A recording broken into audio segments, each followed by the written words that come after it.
Welcome to the Exodus Companies podcast. My name is Jared. I am the CEO and the founder of the Exodus Companies. This is a movement from culture to build a new community.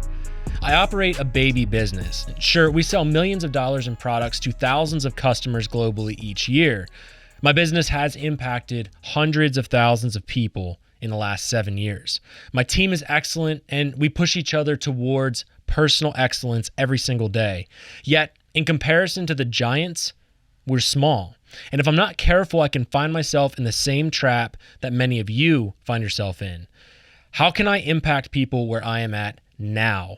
You could argue that at this current moment, we are the most vulnerable we will ever be. And hear me out for a minute. We are building a foundation, and our foundation is solid. So what do I mean? Well, simply put, when compared to the giants who fund multi-billion-dollar media campaigns and inject their dollars into global wars, profiteering campaigns, and money laundering schemes, one might assume that we could have a limited impact. But is that really true? That's a weak mindset that's leaking out of us when we convince ourselves that we cannot have an impact due to our reach, our following, or maybe even a lack thereof, or the size of our business in its current state. Think about your own mindset. How often have you told yourself there is absolutely nothing that you can do? I'm just one guy or girl. Maybe you don't have a large following. Maybe you don't even own a business. Maybe you've convinced yourself that you don't have the power to incite real change around you. And I call BS. Let me pose a different perspective to you. Let's for 1 second envision a vast community that pursues excellence daily in all aspects of their lives. They are servant leaders, yet strong. And meek doesn't mean weak. And strong leaders understand true leadership. Now imagine the impact around you when you pursue your own excellence. You get out of debt. You become healthier. You become smarter. You become more focused. You become more passionate and more caring. You become more articulate. You become stronger. You are more capable. You are more excellent. You become something worth following. And I get so fired up by people convincing themselves that they cannot have an impact. I get fired up about this because it matters. Do you understand the power that you hold in your grasp? Look at your life right now. Are you happy with who you are? If you are not, that's okay, so long as you commit to a new, harder journey with me and for your community. And think about the traits that I just listed above. You as an individual are living a life worth following. Worth. That is a powerful word. It is earned, not entitled. You are not entitled to have an impact. You are called to have an impact.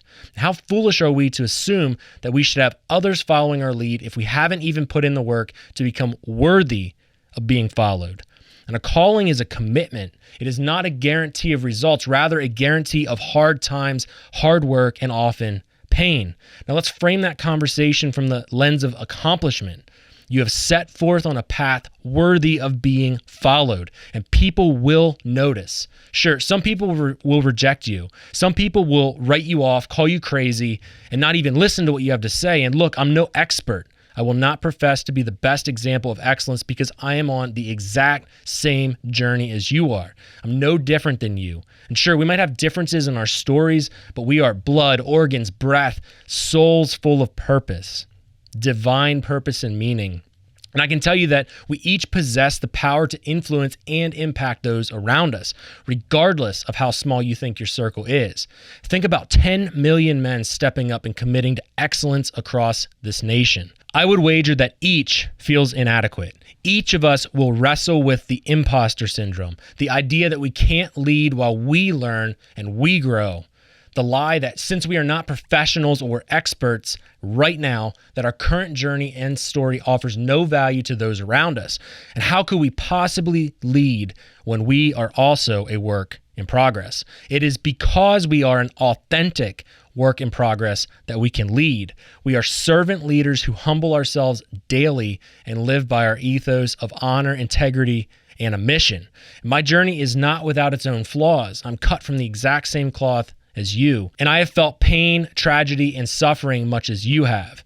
I have experienced people not believing in me. I've been rejected and laughed at. I've been smeared. And All the while, these things occur by people who themselves are unwilling to lead through excellence. The weak attempt to strangle the strong.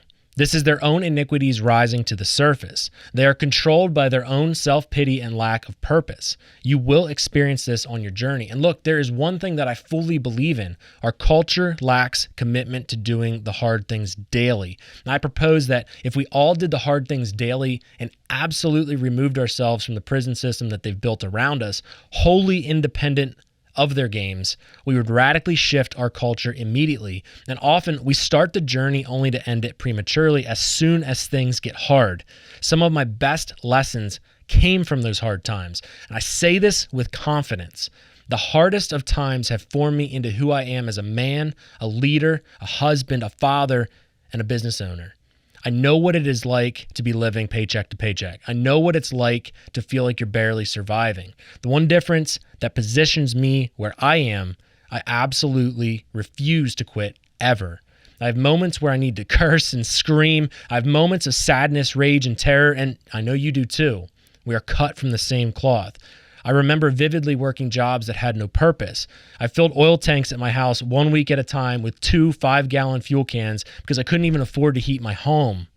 What a blessing it was that I was able to experience that trial. What a blessing it was that I had so much pain on my journey and so much struggle. I almost crave the trials at this point because through them I become stronger mentally, physically, and spiritually. And sure, in the moment I feel inadequate to handle trials and challenges, and honestly I probably am. I'm not equipped. I'm not an expert, but I cannot just throw in the towel. I can't just give up. I desire to earn people's respect, to impact their lives through my journey. Are you earning your respect daily? Are you worthy of being followed? Are you worthy of leading? Don't mistake what I'm saying. I'm pointing to the core of who you are and who you know you need to be. I care about you and I care about our people. Do not wait for perfection to move. Move through the process and the trials. Those in power seize their power through action and manipulation. They desire to make you believe that you cannot change even one life, that you cannot change anything because you are less than they. You are not perfect, so you sit idle. You wait for others to act. You allow your own self-doubt to dictate your actions or lack thereof. And I say this because I have also lived this. I haven't said anything that I haven't had to navigate myself. I continue to navigate daily because I truly and wholly believe that through the bettering of myself, I will impact those around me. I often analyze the people who are most like who I hope to become, and I see nothing special. And that might sound cocky or misguided or arrogant, but hear me out. They are the same fabric as I am. They are the same as you. The difference, they chose to move and impact at all costs, even when it is hardest. They choose to live a life worthy of being an example, of being followed. Even now as I speak, the demon inside you laughs and points to your core. It says, you are weak. You aren't ready. Who do you think you are? You will fall in line to the systems of the world, tossed to and fro as a leaf in the wind. You amount to nothing because you are nothing. Do you see the levels of self-sabotage that you engage in? Wake up. Take ownership of this journey. Become worthy of being an example. You are not perfect, and you never will be. I have a chip on my shoulder that I carry with me every single day. To this day, there are people in my life who actively attempt to dismantle what I'm building. Let them chisel at me. They can't even fathom the direction we are heading. Those who speak down to you cannot fathom what you are capable of. If only you take that first step. This is a mindset of a winner, of a changer. We find ourselves inside a matrix of lies and deception. We are constantly force-fed propaganda through social media and mainstream media. Our lives are being programmed for us daily. Our paths dictated by the algorithm of vile and corrupted individuals. The same individuals who inject billions into propaganda schemes are who we fight against. But I implore you to set yourself on the path of greatness and purpose, because through our own excellence, our victory is guaranteed. Good triumphs evil every single time. Even when we feel that evil might have won a single battle or even many battles, those battles are the experiences and scars that build us into the culture of warriors that we are destined to be. So when battles come, stand up and fight. When you feel weak and unable to change the situation of our world around us, commit to the path. Commit to yourself. Become better for yourself first, and through that, you will impact the world around you. You see, I might own a baby business, and you might only have 10 people around you that you can impact. But collectively, we have the power of truth on our side. Together, we can influence masses. Even if the journey is one by one, we commit to it because we know that this battle starts within ourselves first and then bleeds out into the world around us. And although the last 3 years has drug us all through the mud, I'm thankful for it. These elitist pricks lit a fire under my ass, and I will happily oblige to committing to dismantle their rigged system that they have created to keep us submissive. They have billions of dollars. We have billions of people. Are you in, or will you let them tell you that you aren't good enough? The truth is, you might not be good enough now, and that's okay. You will never be ready to take the first step. Take it anyway. Thank you for listening to the Exodus Companies podcast. Consider supporting us by paying this episode forward. Share this episode with your friends and family. Subscribe to our YouTube channel and follow our social media pages. Subscribe to our newsletter for inside information, pre-released blogs, and much more. And consider our apparel so you can support what we do. And in return, our apparel will help you speak values and truth in the world around you. Join the Exodus. We will see you in the next episode.